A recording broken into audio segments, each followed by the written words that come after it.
Hello, YouTube fans. It has been a long time and I have missed you all.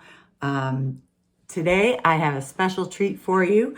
I'm going to read a book that was a favorite of one of my classes, and it is called The Rough-Faced Girl. So I hope you enjoy it. This was written by Rafe Martin and David Shannon. David Shannon might sound familiar to you. He wrote a book called No David that I bet a lot of you heard in school. So if you look carefully, this girl is hiding behind hands that are all bandaged up, and she has a feather in her hair, and she looks like her dress is ripped. This story is like a Cinderella story, and this girl is like a Cinderella. So let's see if we can find the similarities.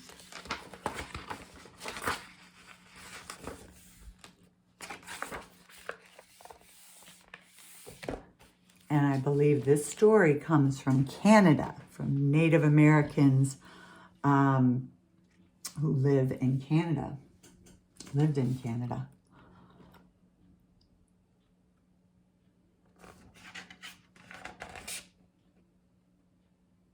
Yeah, it says from Algonquin Indian folklore. There you go.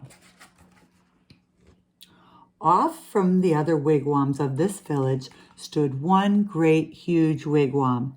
Painted on its sides were pictures of the sun, moon, stars, plants, trees, and animals.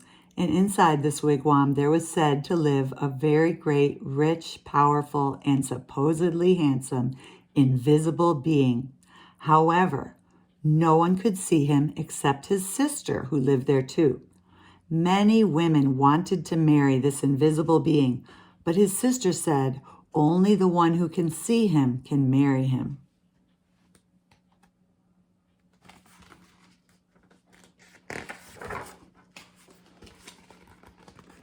Now, in this village, there lived a poor man who had 3 daughters. The 2 older daughters were cruel and hard-hearted, and they made their youngest sister sit by the fire and feed the flames. When the burning branches popped, the sparks fell on her. In time, her hands became burnt and scarred. Her arms, too, became rough and scarred. Even her face was marked by the fire, and her beautiful long black hair hung ragged and charred. And those 2 older sisters laughed at her, saying, "Ha, you're ugly, you rough-faced girl." And they made her life very lonely and miserable indeed. So there she is working at the bottom. And there's her 2 older mean sisters being very cruel. One day, these 2 older sisters went to their father and said, "Father, give us some necklaces. Give us some new buckskin dresses. Give us some pretty beaded moccasins. We're going to marry the invisible being." So their father gave them these things. Dressed in their finest, the 2 girls marched through the village. All the people pointed and stared. "Look at those beautiful girls," they said. "Surely they shall marry the invisible being." And if those 2 girls were proud and hard-hearted before, they were even prouder now. They walked haughtily through the village. At last they came to the wigwam of the invisible being, and there was his sister waiting.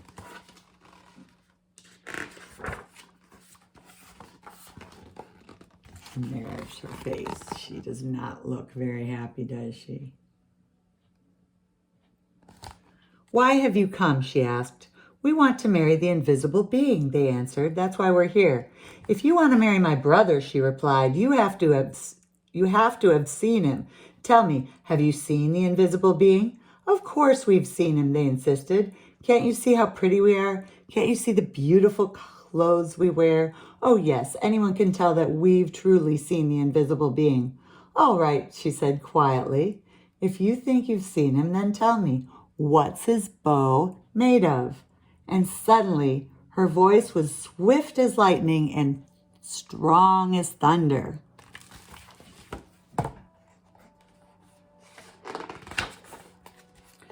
His bow, they stammered in surprise. His bow?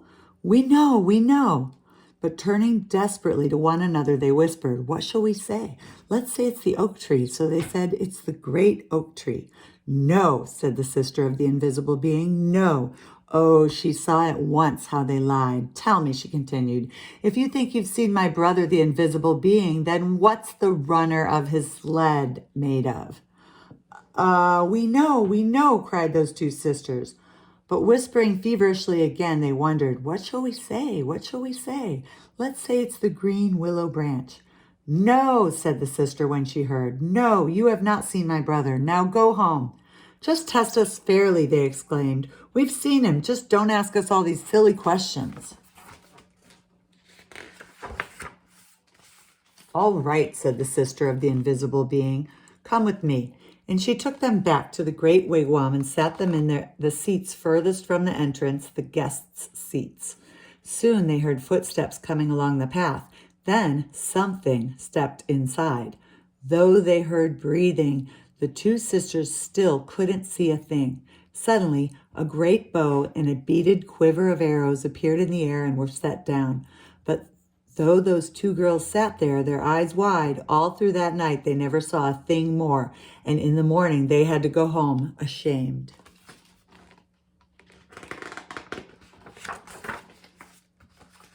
The next day, the rough-faced girl went to her father and said, Father, may I please have some beads? May I please have a new buckskin dress and some pretty moccasins? I am going to marry the invisible being, for wherever I look, I see his face. But her father sighed. Daughter, he said, I'm sorry, I have no beads left for you, only some little broken shells. I have no buckskin dress, and as for moccasins, all I have left are my old, worn, cracked, and stretched out pair from last year, and they're much too big. But she said, whatever you can spare, I can use. So he gave her these things.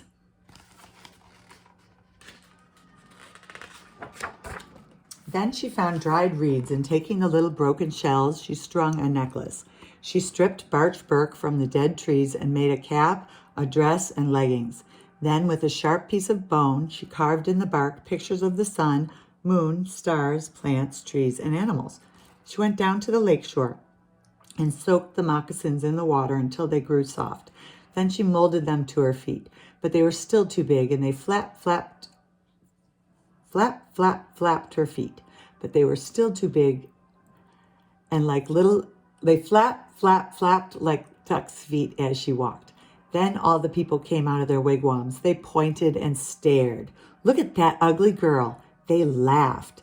Look at her strange clothes. Hey, hey, hey, go home, you ugly girl. You'll never marry the invisible being. But the rough-faced girl had faith in herself, and she had courage. She didn't turn back. She just kept walking right through the village. As she walked on, she saw the great beauty of the earth and skies spreading before her. And truly, she alone, of all in that village, saw in these things the sweet yet awesome face of the invisible being. And you could see his nose and his eyes and his mouth. I think his mouth are the mountains. At last, she came to the lakeshore just as the sun was sinking against the hills, and the many stars came glittering out like a fiery veil in the darkening sky overhead. And there, standing by the water's edge, was the sister of the invisible being waiting. Now, the sister of the invisible being was a wise woman. When she looked at you, she didn't just see your face or your hair or clothes. No, when she looked at you, she would look you right in the eyes, and she could see all the way down to your heart. And she could tell if you had a good, kind heart or a cold heart and cruel one. And when she looked at the rough-faced girl, she saw at once that though her skin was scarred, her hair burnt, her clothes strange, she had a beautiful, kind heart. And she so welcomed her dearly, saying, Ah, my sister, why have you come? And the rough-faced girl replied, I have come to marry the invisible being. Ah, said the sister very gently now, if you want to marry him, you have to have seen him. Tell me, have you seen my brother, the invisible being? And the rough-faced girl said, yes. All right then, said the sister, if you have seen him, tell me, what's his bow made of? And the rough-faced girl said, his bow? Why, it is the great curve of the rainbow. Ah, exclaimed the sister in excitement. Tell me, she asked, if you have seen my brother, the invisible being, what's the runner of his sled made of? And the rough-faced girl, looking up into the night sky, said, the runner of his sled? Why, it is the spirit road, the Milky Way of stars that spread across the sky. That means the runners are these two, like, rails at the bottom of the sled that he's on, that he's riding on. See him in the sky? Ah, cried the sister in wonder and delight. You have seen him. Come with me. And taking the rough-faced girl by the hand, she led her back to the great wigwam and set her in the seat next to the entrance, the wife's seat. Then they heard footsteps coming along the path, closer and closer. The entrance flap of the wigwam lifted up, and in stepped the invisible being. And when he saw her sitting there, he said, at last we have been found out.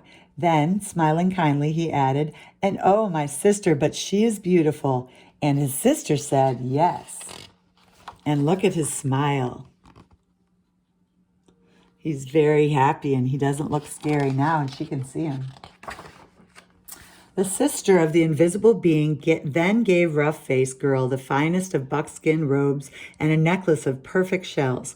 Now bathe in the lake, she said, and dress in these. So the rough-faced girl bathed in the waters of the lake. Suddenly, all the scars vanished from her body. Her skin grew smooth again, and her beautiful black hair grew in long and glossy as a raven's wing. Now anyone could see that she was indeed beautiful. But the invisible being and his sister had seen that from the start. Then, at last, the rough-faced girl and the invisible being were married. They lived together in great gladness and were never parted.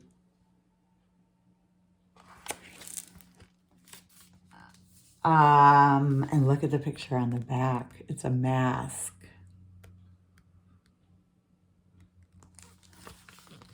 I hope you like that book.